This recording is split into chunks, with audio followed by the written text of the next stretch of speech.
ప్రశాంతంగా బతకాలనిపిస్తుంది కదా! ఒకే ఒక్క చిన్న చిట్కా 2 మినిట్స్‌లో చెప్తాను. వీడియో స్కిప్ చేయకుండా చూడు. నిజంగా రేపు పొద్దున్న నుంచి నీకంటే హ్యాపీగా ఎవ్వడు ఉండడు.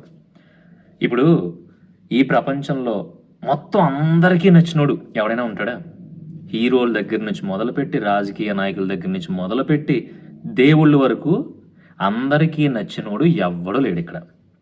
సో, నువ్వు ఎవడినో బాగా నమ్మినప్పుడు, ఆడు నిన్ను నమ్మకుండా నీ పక్కనున్నోడు ఏదో పట్టుకెళ్ళి చెప్తే, అది నమ్మేసి నిన్ను ఎదవ అన్నట్టు ఫీల్ అయ్యాడనుకో, అది నీ తప్పు కాదు కదా. ఫస్ట్ అది గుర్తుపెట్టుకుని నీతో ఎవడు కలిసి వస్తాడో ఆడితో వెళ్ళిపోవాలి. ఆడు ఒక 4 కిలోమీటర్లు 5 కిలోమీటర్ల దాకా వచ్చి తర్వాత బాబు వీడు ఎదవలా ఉన్నాడని నిన్ను అనుకున్నాడు అనుకో, వదిలేసే, మళ్ళీ జర్నీ మొదలు పెట్టేయాలి. ఇంకొకటి ఎవడు వచ్చి కలుస్తాడు, ఆడు కూడా కొంత దూరం వచ్చిన తర్వాత తిక్కగా ఉన్నాడు అనుకో, ఆడిని వదిలిపడదవ్వాలి. అలా మనతో పాటు ఎంతవరకు ఎవరైతే వస్తారో వాళ్ళతో హ్యాపీగా వెళ్ళిపోయి మనల్ని మనం నమ్మిన రోజులు, నిజం చెప్తున్నాను, అసలు ఏ తలపోట్లు, ఈ రోత, ఈ కోత ఏది ఉండదు. హ్యాపీగా బ్రతికేయచ్చు. అలా కాకుండా ఎవడైనా మనల్ని టార్గెట్ చేసినప్పుడు, లేదంటే మన గురించి ఎవడో ఎక్కడో గుసగుసలాడుకుంటున్నాడు అన్నప్పుడు నువ్వు ఎందుకు బాధపడుతున్నావు?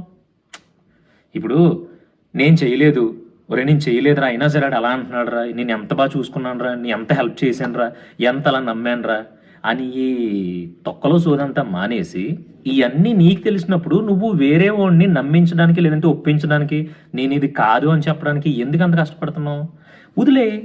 వదిలేసి హ్యాపీగా నీ పన్ను చూసుకుని ఒక్కడు వెళ్ళి భోజనం చేయలేవా? ఒక్కడవే పార్టీకి వెళ్ళలేవా? ఒక్కడే కూర్చుని మీరేలేవా? ఒక్కడవే కూర్చుని నీ పన్ను చూసుకోలేవా? నువ్వు సంపాదించింది నువ్వే సంపాదించుకుంటున్నావు. నీకు ఇంక్రిమెంట్ కావాలనుకున్నప్పుడు నువ్వే కష్టపడుతున్నావు. నీకు ఏదైనా కష్టం వచ్చినప్పుడు నువ్వే ఎవడొకటి సాయం కోసం నువ్వే అడగాలి. ఎవడో సాయం చేసిపోతే నీ సంగ నువ్వు మామూలుగా అంతే కదా. సో ఇవన్నీ జరుగుతూనే ఉంటాయి.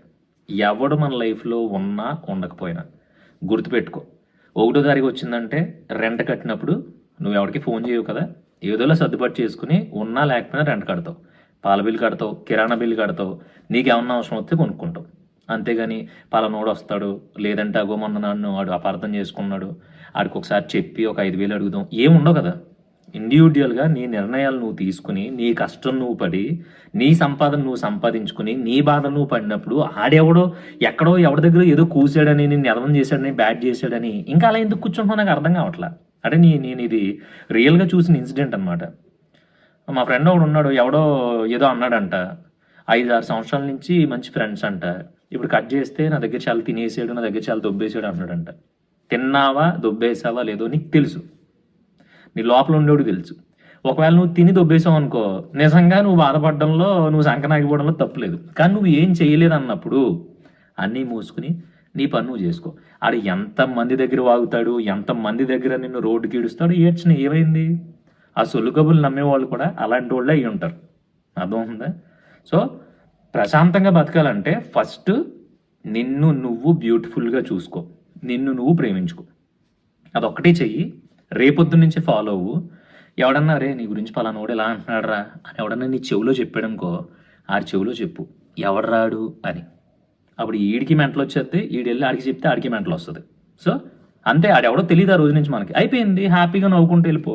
అది కాకుండా అవునా అలా అన్నాడా, ఇంకేమన్నాడరా, ఇంకేం చెప్పాడరా అని చెప్పేసి నువ్వు ఆడి చెవిలో దూరేసి మొత్తం కెలికి ఆడి ఇంకో 10 ఏసి చెప్తే ఐకోన్ నమ్మేసి నీకు నిద్ర పట్టక నువ్వేమో కుమిలిపోయి రగిలిపోయి ఏం సాధిస్తావు చివరికి? 0.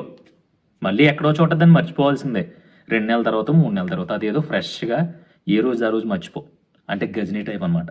నిజంగా చాలా బాగుంటుంది. ఇది మాత్రం పాటించు. మన పృథ్వీ పాట్స్